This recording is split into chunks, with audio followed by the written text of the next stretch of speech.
What is up? What is going on, everybody? Welcome back and welcome into another edition of the Jay and SUR podcast. We missed last week, both of us with some busy schedules, but we are back this week. We're going to break down the week that was for the Mariners.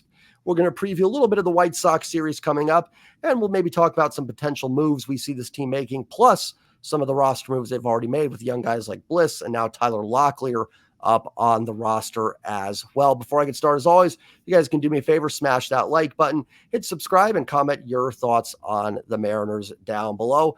How you doing today, my friend? The Mariners survived. They beat Kansas City. It is a miracle. Thank goodness. Yes, doing well, and glad that we don't have to watch any more games in Kansas City, at least in the regular season. So glad to be done with Kauffman Stadium, because that place is, for whatever reason, it's mighty difficult for the Mariners. It is a house of horrors. Even last year, the Mariners took 3 out of 4 from the Royals, but every game was just a battle against them. And, today it's Mariners 1 out away from a win. Nick Lofton, who is a Mariners pest, gets a base hit. MJ Melendez hits the 2-run home run. The Mariners do come back and win it in the 10th. Listen, at the end of the day, not a great series. Mariners only get 1 out of 3, but you still maintain a 5-game lead over Texas. You only lose one. Houston only gains 1 game on you. They're still 6.5 back. I think all things considered, it could have been a lot worse for the Mariners, despite Friday and everything like that. Your thoughts overall in the series against Kansas City? Yeah, no, I think that's a good point. Texas didn't lose ground. They were at home against a mediocre Giants team. And then, Astros just gain a game that been playing well and getting to play the Angels. So, grand scheme of things, it's fine. I think Royals have the second most wins at home. I think they were going for their 3rd sweep out of the last 4 series at home. And so it's a very difficult place to play. Obviously, you would have loved to get Friday. I mean, we had 2 games where we had a 2-run lead in the 9th inning. So I think overall we played fairly good baseball. The bats really showed up. So you would have loved to get 2 out of 3, but great to beat Cole Reagans today. So overall, it's just kind of I think frustrating playing Kansas City, frustrating series with how it unfolded, but in the grand scheme of things, it's nothing that really set them back or undid any of the work that they've done to this point in the season. Yeah, and one point I made on the show earlier today, to your point, Texas and Houston both played way worse opponents than the Mariners played this weekend. Texas at home against the Giants doesn't gain any ground, and Houston does win the series in Anaheim, but they only gain 1 game, and that's a team that they should be beating in Anaheim. And then going back to the series, you made a great point. Listen, Friday was frustrating, but 2 out of 3 here, the Mariners were 3 outs away with a 2-run lead from beating a really good baseball team on the road, a place where they have dominated this season. And, the Mariners are maybe one little thing here or there away from taking 2 out of 3. And even yesterday, they had a lead with Castillo on the mound going to the bottom of the 5th. Yeah. So as crazy as it sounds, I don't think they played a terrible series here. You ran into a good team that had a massive comeback, got you in game 2, and you found a way to pull out game 3. Yep, for sure. And I think part of the other maybe frustrating thing, we just haven't lost really any games like that where there are these high-scoring affairs. So when our offense puts up, 9 runs, you expect to win. Even yesterday, like you said, with 4 runs, we win a lot of those games. And so I think that was part of the frustrations. It's just very unusual to be a Mariners fan in the last couple of years and to lose those games when the offense does break out. So, I think, good to get 1 game at least for sure. Yeah, let's talk about that a little bit with the offense, because that's a great point. I think with us, the pitching's been so good overall. And even with some of the bullpen struggles, they have locked down games. I think when we see our team go up 7-0, we're thinking, they got this one in the back. If we're getting 7 runs a game, this team's going to be unstoppable. So I think it made that loss even more frustrating. But even with that, the offense does break out a bit in this series. Maybe forgotten a little bit because of the frustrating losses, but you put up 19 runs in 3 games this series against, Lynch. I don't know much about Lynch. He hasn't pitched too much this year, but Marsh and Reagans have both. Reagans is fantastic. Marsh underlying numbers aren't great, but has gotten good results. An encouraging series, I think, from the offense overall. Yep. And I think in the last 9 games, we're averaging about 5 runs a game. And if this team does that, we're going to be in a great spot. But overall, I thought the at-bats this weekend were awesome. So hopefully they can keep trending that direction, because if they do, we're going to be, like I said, in a very, very good spot. Yeah, I think it was you that made the point on Twitter too. I think there was like 8 or 9 fly balls that would have been out in T-Mobile Park that the Mariners hit this weekend. Now, you got to you can't switch parks in the middle of series or anything, but encouraging to see that in the park the Mariners are going to play the majority of their games the rest of the way. They probably would have even scored more runs in this series. So I think in the grand scheme of things, and the things that went wrong for the Mariners, I don't think are like long. The bullpen, maybe a little bit. We do maybe have some bullpen issues, but Bryce Miller, I don't think he's an ace necessarily, but I think he'll be fine. He's going to have those moments. Castillo's going to be fine. So I think for the most part, the things that were struggles for the Mariners in this series are very fixable issues. Yep, agree. It kind of feels like an anomaly that happened. Nothing, like you said, it's going to be anything that should be a long-term concern, just more of a kind of an outlier in a weekend, I would say. Anybody in particular that stood out to you this series, especially offensive wise, that was very encouraging? I think my first one would be Mitch Garver for sure. Looked really dialed in, missed a couple home runs too, that on top of getting one. Anybody for you that really stood out this series? No, I would agree. I think Mitch Garver looked great. And even like the at-bats that he's getting out now, and I know he struck out a couple times today, but seems like, if he strikes out a lot of times, it's a full count. He's working at bats. The outs that are in play are being hit really, really hard. And so I think he looks, kind of what you expected. So very encouraged with what he's showing. Obviously, he's got to do more. A week or two hot streak doesn't mean that he's back necessarily, but he's certainly trending in the right direction. It's great to see. And then on the pitching side, I think for me, it's George Kirby. He's, he was struggling there for a patch of the season, but his last few outings, he's been awesome. And so for him to go out there for 7 innings today and shut down that offense, I think is very encouraging. So it seems like him and Garver have a little something going as a battery tandem. So very glad to have George Kirby back to kind of the dominant pitcher that we all expected headed into the season. Yeah, and that's a lineup that I think can pose a lot of problems for George Kirby. Just a very kind of BABIP-heavy lineup, put the ball in play, and I could see a lineup like that giving Kirby a ton of fits, and I thought he was outstanding today. And great call out on Garver. I'd honestly forgotten that Garver caught today, to be perfectly honest. I think that's a great testament that now, playing with a great – and I think – sorry, I should back that up a little bit. I think smart by the Mariners to put him catching with a great strike thrower like Kirby. Yeah. I think that's a great – matchup. We haven't really seen Garver attempt to throw anybody out yet, but no one's also really attempted many steals. So I think Garver's looked great behind the dish, to be honest, so far. For sure. Yeah, it seems, you don't really notice he's back there, which is good for a catcher. It seems he's not losing strikes. He's blocking balls that he needs to. And like you said, I'd be curious to see what his arm looks like. But yeah, maybe that's a good sign that teams aren't trying to steal on him. Maybe there is something there. So yeah, I've been very encouraged with what he's done behind the plate. And especially today, you've got the Royals. Blanco pinch runs for Isbell in the 9th. That seemed like a pretty, not easy, but a place where they were going to try and steal. Mm-hmm. Maybe with Bobby Witt up, they were a little more hesitant about that. But, maybe there's some with Garver that they know and they're not testing them. But very encouraged by Garver. Kirby for sure. And I feel like I had someone else to mention. Tyler Locklear today, impressive debut. Yeah. What'd you think of Locklear's debut? Yeah, I liked it. He a lot of aggressive hacks. He had the fly out that went like 380, 390 to dead center in a second at bat. And then I believe his third at bat, roped that double to either tie the game or take the lead. So I thought he looked really, really good. He's kind of an imposing figure in the box, I would say. And, you read his scouting reports and it says he's got a ton of power, really good strike plate discipline. So I'm excited to see what he can do. Then, I don't remember what his stats were, but it felt like Julio had a pretty good series, a little bit, maybe quiet because no home runs, but I think he had a hit in every game and it felt like he was kind of in the middle of the action at a few times. So I thought Julio had a solid series as well. Yeah, I really think everybody offensively, and with Locklear, you made the point on Twitter that I think if that changeup from Reagan's was half an inch higher, I think he gets that out. I 100% think that was gone. And that same at bat, he just missed a double down the line. And against Cole Reagans, who is, absolutely, for people that don't know or don't follow baseball really outside of the Mariners, he's kind of an unknown. Thank you, Rangers, for shipping him out of the AL West. Very much appreciate it. I thought some really impressive at-bats from Locklear. I'm with you. I think Julio had kind of a low-key solid series. He had a nice walk on Friday. I think he had a hit as well. I think his walk may have loaded the bases at one point on Friday. It was an at-bat where normally you see Julio kind of flailing, trying to get the big hit. And then today, a double and a huge base hit in the 10th inning, which helped them win the game. Cal might have been the only guy they think had a rough series, but even there, 2 solid hits today, Yep. had a couple walks yesterday. Not a terrible series, just, maybe not Cal at his best overall. Agreed.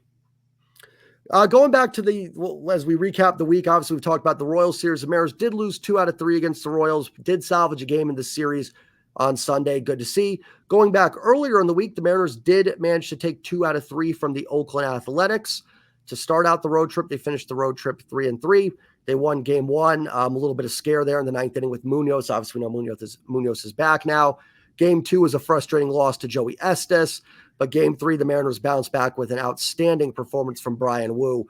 I think Wu was probably my biggest takeaway from that Oakland series. But do you have anything else in that series you wanted to highlight?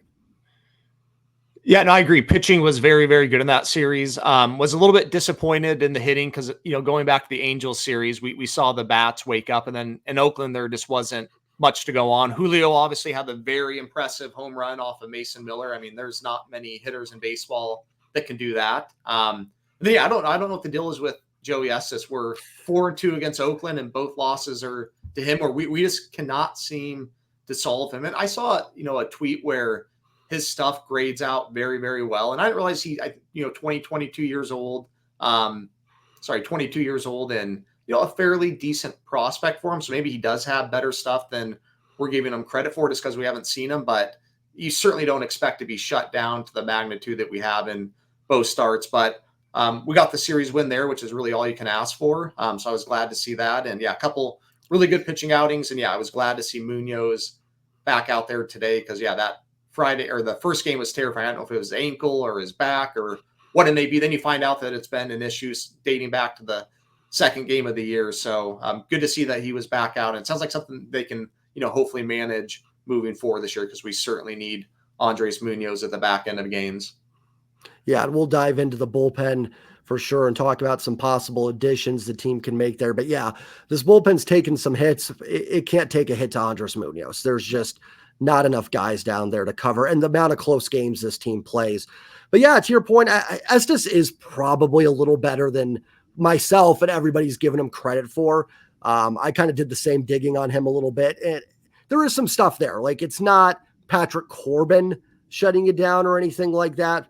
I think it just kind of goes back to this offense being sort of frustrating overall. So, like today, I talked about in my post game. I didn't really have a problem with their at-bats against Reagan's. I actually thought they did pretty well. I know Reagan's final line looks great, but I thought they had some decent at-bats. Reagan's is a great pitcher. You could lead baseball in WRC plus, and guys like Cole Reagan's will shut you down. It's just how it is in baseball. So I think the Estes stuff is just more of a microcosm of the offensive frustrations. But I'm with you. Listen, you get 2 out of 3 in every series. That leaves you like a pace to win 100 baseball games. So I will never, ever complain about winning a series. And sometimes, like this series against Kansas City, I won't even complain about winning 1. So I think overall, maybe not the road trip we wanted, but I'll take 3-3. And it's on the other teams to catch the Mariners right now. Exactly. Yep. It's I don't remember exactly what the standings were headed into the week, but I think we're probably close to the same spot we entered the week. And like you said, we're the ones that are out in front. And so, yeah, you want to avoid the sweeps. And if you do that, it's going to be very difficult for teams to catch you. And that's one good thing the Mariners have done this year. They haven't let things spiral. A sweep today, then you come home and maybe you put a little pressure on yourself. Maybe the White Sox get game 1 tomorrow, and then you're looking at a 4-game losing streak. Now Texas is 3 back, and it starts to spiral a little bit. Mm-hmm. I think that's one thing this team's done a real good job of. They've salvaged a lot of game 3s, the National Series, Kansas City, Toronto earlier in the year. Yep. And little things that it's still frustrating series, but it does matter and it does count. And it's nice to kind of finish with those wins and breathe easier. And it makes the plane trip feel a little better going home, I'm sure, for the guys as well. Absolutely. Next thing we're going to talk about here a little bit is the Mariners have made some roster moves. Ty France, unfortunately, goes on the IL with a fractured heel, and it's on the hit by pitch where he sets the record, and the Mariners make the graphic with the 90 hit by pitches. And it was literally the knockout blow to Ty France, unfortunately. Tyler Locklear comes up, and then some bullpen moves that, me and you have talked about it. They've made some kind of puzzling roster decisions Yeah. with the bullpen. They sent down Colin Snyder, and I'm not going to stand up here and go, oh, Colin Snyder's the greatest, but he pitched pretty well in the first Yeah. two games of this series. And they bring up Matt Bowman. Is it that who it is? We've got a Bauman and a Bowman now. So, and Kirby Snead remains on the roster. Your thoughts on the Ty France injury and the bullpen moves? Yeah, on the bullpen moves, once again, I didn't get it because first two games, the bullpen struggled, and Colin Snyder was really the bright spot in both games. I thought his stuff looked like legitimately good. And so I don't quite know. And maybe they just wanted a fresh arm today. That could be. But now I think right now, like, Saucedo is the only optionable reliever. And so when they have to make a move, they're going to have to DFA somebody like Kirby Snead or Matt Bowman. And maybe they're planning on DFAing Snead somewhat soon. But now I think Snyder has to stay away for 10, 14 days, whatever it may be, unless there's an injury. And like I said, I thought he looked really good. And it's a bullpen where you need somebody to kind of step up and move into a higher leverage role. And obviously 2 games doesn't mean that he was there, but I thought he would have warranted a look, later in the game. And I think even in game 1, they put him in the 8th inning in a tight game, and he did the job. So yeah, a little bit of a puzzling move. I hope to see him back soon. I'm sure they have their reasons for it.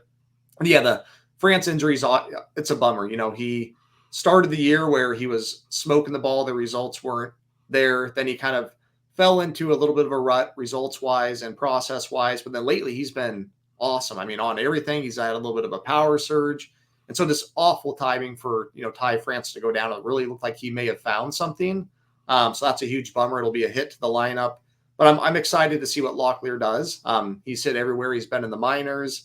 You kind of read scouting reports, and I think everybody there thinks that he could be an impact bat. Potentially, it's hard to step up in the majors and do that from day one, but sometimes guys do. And so I thought he had a good start today. So I am excited to see what Locklear can do. And now is really, he's got maybe a month to show before France gets back and/or they do something at the trade deadline. But yeah, definitely a blow to lose France, but excited to see what Locklear can do here over the next month or so. Yeah, it's funny. We did a show, I think, about a month ago, and we were kind of both like, listen, we've been patient with Ty France, but it's just not coming around. And if this move would have happened then, not France's injury, but Locklear coming up, I would have been like, hey, let's go. And now it's kind of like a blow because Ty France was probably your best hitter in the last few weeks. Even with the fractured heel, he doubled. And I don't remember if you saw it or not, but he was kind of limping going into second base after that double and everything. So yeah, it's just a shame because super excited for Tyler Locklear. Excited, great game today, but definitely a little gutted with Ty France going out with how well he was swinging the bat. And I'm with you on the bullpen moves. I talked about yesterday in my post game. Like, you need anybody that can get outs in the back end of this bullpen. If that's Colin Snyder, then so be it. I don't care what their name is. So I was a little shocked. And I think it's what you said. I think they were just getting a fresh arm up.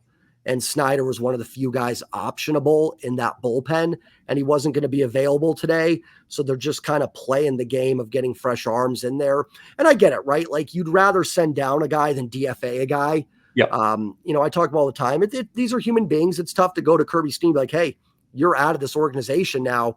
A tech, essentially, they could bring him back, obviously. It's easier to be like, hey, Colin, we're sending you down. We'll probably use you again this year. So, right.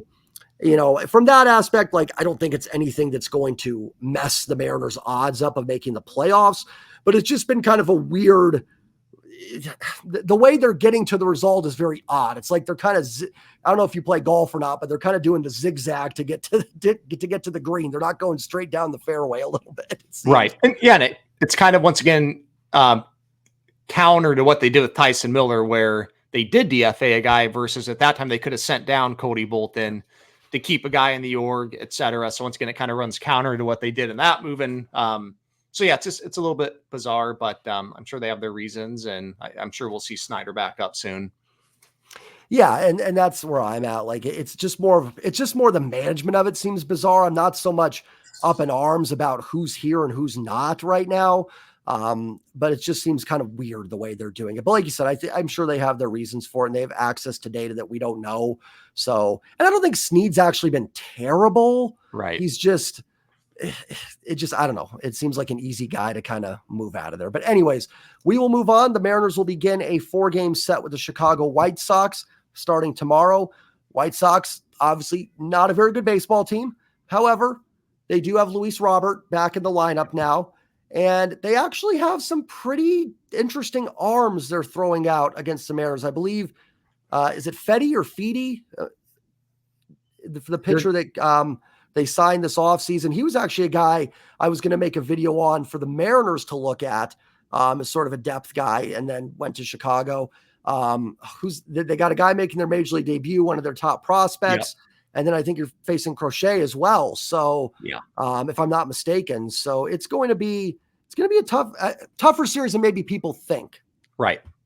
Yeah. And they almost just took 3 in a row from the Red Sox. So they were up, I think, 1 in the 9th today and lost in extras. But yeah, like you said, we'll just call him Eric tomorrow. I don't know how to pronounce his last name. So we face Eric tomorrow. He's low 3 ERA. He's slowed down a little bit in his 3 out of his last 4 starts, but he's been, really good this year. Drew Thorpe, I think, will make his MLB debut on Tuesday. He's a top 70 prospect in baseball. Apparently has an outstanding changeup. And with those guys making their debut, none of our guys have seen him before. Then Crochet on game 3 or game 4, he's been one of the better lefties in baseball. So, as good as Cole Reagans has been, Crochet's been right there. So we will face 2, good arms and 1 rookie making his debut that comes with a ton of pedigree. So, you're right. And then with Luis Robert back, that gives a lot of thump and danger to their offense. So they are not a good baseball team at all. I think they're on pace for like 110, 120 losses, but I think you're right. It'll be a more difficult series that people are maybe realizing. And then in game 3, Crochet's going game 4. Game 3 is going to be Jonathan Cannon. I don't know much about him, but a 3rd-round pick in 2022. Wow. 16 innings, 17 strikeouts, 4 walks. The ERA is high, but that's, in 16 innings, that could just be some, bad BABIP luck or something. So, I just, I think it's good for fans to know this. Yes, the White Sox are really bad. Like, the Mariners should win this series. The Mariners are a better team than the White Sox, but you are facing some interesting pitchers here that can get outs, and you add Robert to that lineup. It's not a good lineup, but you do have a little bit of pop now. If a couple guys get bloops and get on in front of Robert, he can hit a 3-run home run very quickly against you. The Mariners will counter with Logan Gilbert game 1. You will have Brian Wu in game 2, Bryce Miller game 3, and then Luis Castillo will finish it off in game 4. As always, I feel like the Mariners have a pitching matchup advantage in pretty much all of those, to be honest. It's rare when the Mariners don't. But I do think it's going to be maybe a little bit tougher test than some fans would think it will be against the White Sox. Completely agree. For me, I just hope because our lineup is pretty awful. You hope our starters go in and completely shut them down. And if we can, and their bullpen, I think, is pretty bad too. So maybe scratch out a few against our starters, get them out after 5 or 6, and then add on against the bullpen. And if our starters, I think, pitch how they should against their lineup, getting 3 out of 4, I think, is definitely reasonable. A sweep is always difficult. A 4-game sweep is near impossible. So for me, I'm really hoping for, 3 out of 4. So getting game 1 and beating Eric, hopefully makes that much more doable. So really hoping that we can get a win tomorrow for sure. Yeah, I'm always love winning game 1s because it just kind of sets the tone. It takes a little bit of pressure off the rest of the series. You drop game 2, okay, you're still in good shape with this. Just like with the series in Kansas City, how great would have been to finish off game 1. I would have been like, whatever, the rest of the series, I'll take that win. So yeah, it'd be great. Logan going tomorrow. I think Logan's due for a W. I know that's not how sports works, but feels like Logan is due to kind of get a win here. If I don't remember the last time he got one.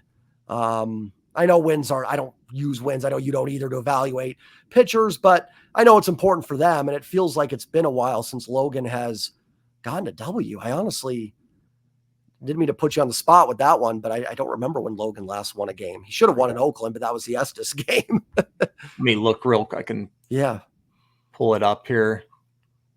But yeah, I think with the White Sox, like you said, listen, overall, it's not a good baseball team. You're not 19-45 wherever they are for no reason, but it's definitely a team that, getting some guys back and has some pitching that can pose a threat. And then as soon as you find the Logan win, we'll move on to the next topic.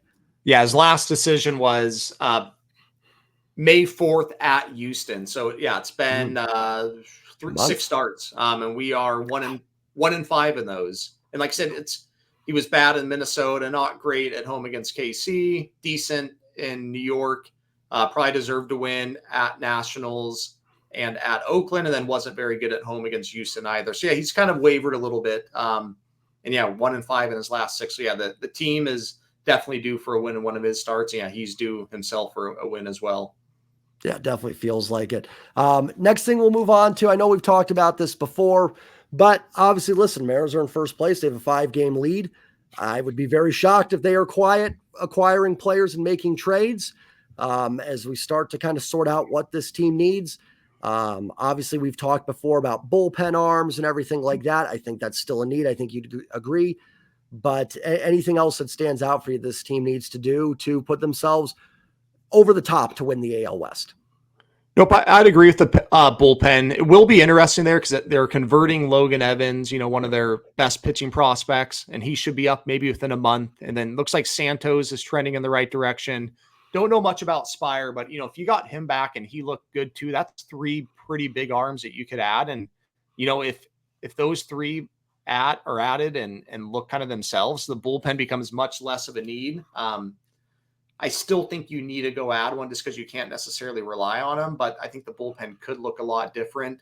And then on the lineup side of thing, I think corner outfield's become a pretty big need. I still think that Canzone will be a good MLB hitter. The way he can barrel balls, hit balls hard, strikeouts haven't been an issue till this year. That profile should play, but it just hasn't yet for whatever reason, and you can't keep running him out, in a year you're trying to win the division and World Series. So I think corner outfield for me is probably my number 1 target. And then also, second or third, Rojas can move over to second. Rojas could also kick out to left field. So if a third baseman, say if you could get Isaac Paredes, Rojas can then go to left field and replace Canzone. Second base, Demo did a great job filling in for JP, but he's come back down to earth. I would love to see Polanco get back. He's had a lot more issues than Garver did, but this Garver kind of return to form makes me wonder, man, if Polanco, could he come back and get hot too? I don't believe it, but I'd love to give him 2 to 3 weeks just to see if something happens, because what he was prior is the exact type of bat that you would want to go acquire.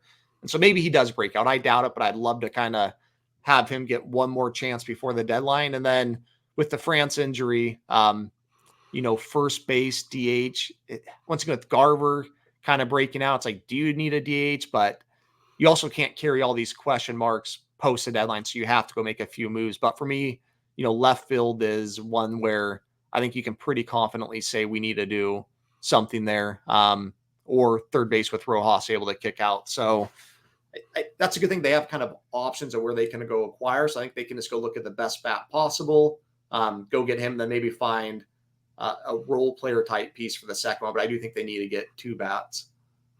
Yeah, I'm with you 100%. And, it's kind of unique. And you brought up a lot of interesting points. They're kind of first of all, they're in a great spot because we talked about it on Twitter a little bit. That 5-game lead, I've mentioned this before. I think you have on Twitter as well.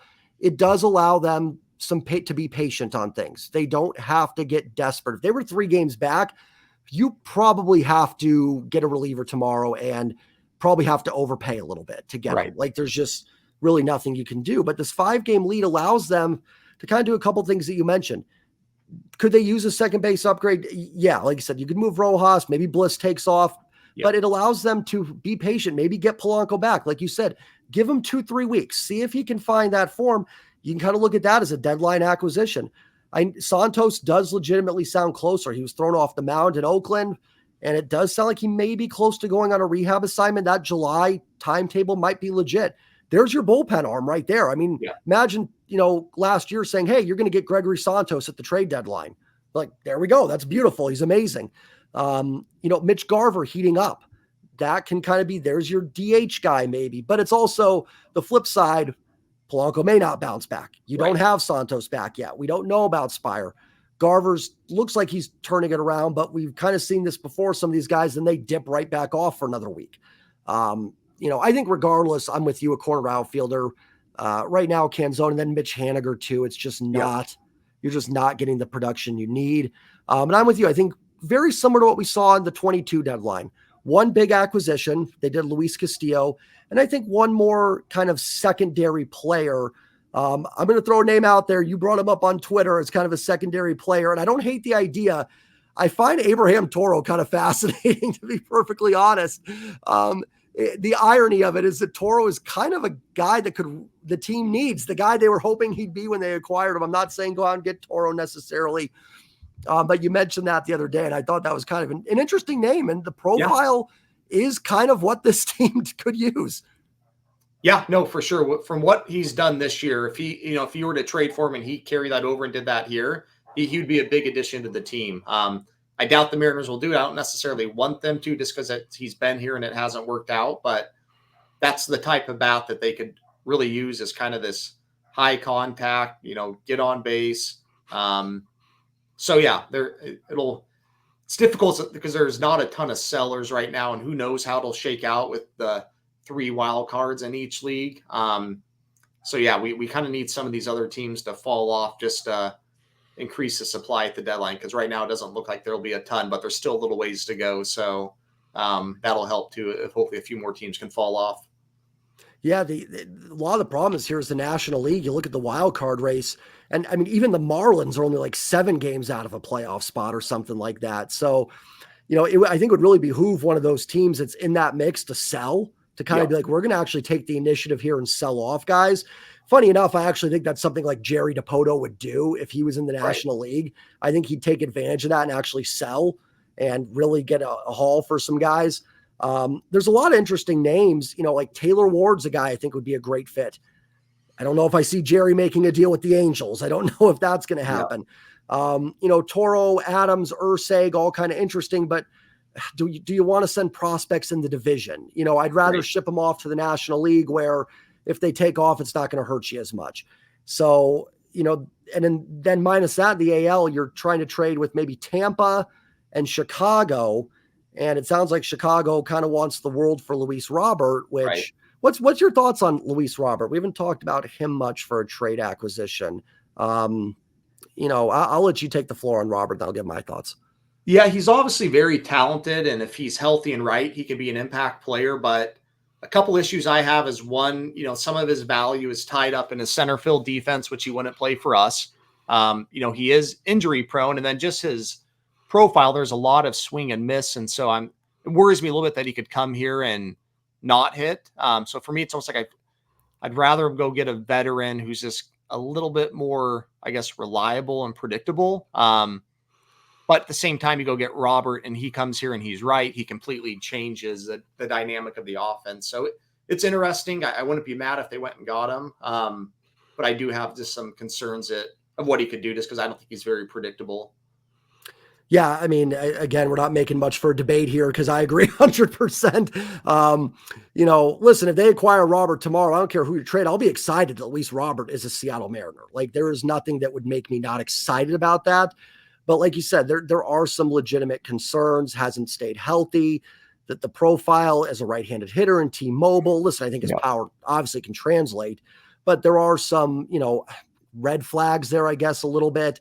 And you do have him under control for till 2027. That is a nice thing. And here's the thing too, like you said, a lot of his value is tied into center field defense. No problem putting him in left or right. I'm sure he'll be fine. But the White Sox aren't going to care about that. They're going to go, we want center field value. He's center fielded for us, not our problem that you're moving him.